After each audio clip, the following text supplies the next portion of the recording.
বাড়িতে যদি মা কাঁদে, বাড়িতে যদি বাবা কাঁদে, তাহলে একটা কথা জেনে রেখো, ভক্তির পথে তুমি যত দূরে এগোও না কেন, শেষে ফলাফল কিন্তু একদম শূন্য হয়ে যাবে। আজকের থেকে বাবা কোটি কোটি টাকা বাজেট করে মা দুর্গা পূজা হচ্ছে, মা কালীর পূজা হচ্ছে, লাখ লাখ টাকা বাজেট করে পূজা হচ্ছে, কিন্তু আমি একটা কথা বলি, খুব সুন্দর দুটো কথা আছে না জানো?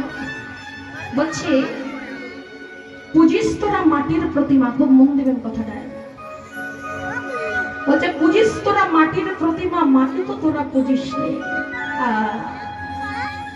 পুজিস তোরা মাটির প্রতিমা, মাটি তো তোরা পুজিস নেই, কিন্তু প্রতিমার মাঝে প্রতিমা বিরাজে, তাও তো তোরা খুঁজিস নেই। নিতাই গৌর হরি বল।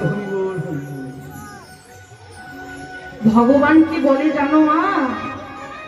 বলে ওরে তোরা ডাকলেই দৌড়ে ছুটে আমি যেতে পারি না, কিন্তু জেনে রাখবি আমি তো যেতে পারি না, কিন্তু আমি যেমন যেতে পারি না, আমি আগে থেকে জ্যান্ত দুটো ভগবান দিয়ে রেখেছি।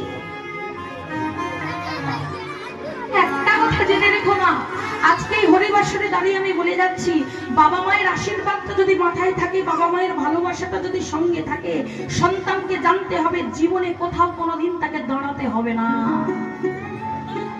জীবনে কোথাও কোনোদিন তাকে দাঁড়াতে হবে না, তার চলার পথটা আমার ভগবান নিজে এসে পরিষ্কার করে দিয়ে যাবে। এত বড় কথা আমি বললাম।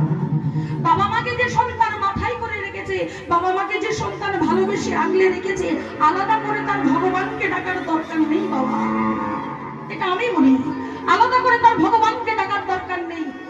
বাবা মা হলো জ্যান্ত, যদি মাথায় থাকে, ভালোবাসাটা যদি সঙ্গে থাকে, আলাদা করে ভগবানকে ডাকতে লাগে না, ভগবান নিজে এসে তোমার ভালোবাসায় বাধা পড়ে যায়।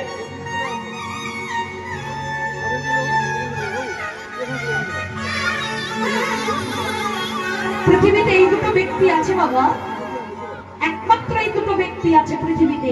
যত যত সম্পর্ক আছে আপনারা মিলিয়ে নিন, ভাই বন্ধু, ছেলে মেয়ে, পরিবার পরিজন, স্বার্থ ছাড়া কেউ কাউকে কোনোদিন ভালোবাসে না। আমি একটা কথা বলি না, স্বার্থ ছাড়া দুটো ব্যক্তি আছে যারা ভালোবাসতে পারে, একটা হলো বাবা আর একটা হলো মা। স্বার্থ, এদের ভালোবাসে আপনি কোনো স্বার্থ পাবেন না, স্বার্থ ছাড়া ভালোবাসতে পারে শুধুই একমাত্র মা। একটা গান আছে মা, আমি দু লাইন গাই, গানটা আপনারা শুনেছেন, কিন্তু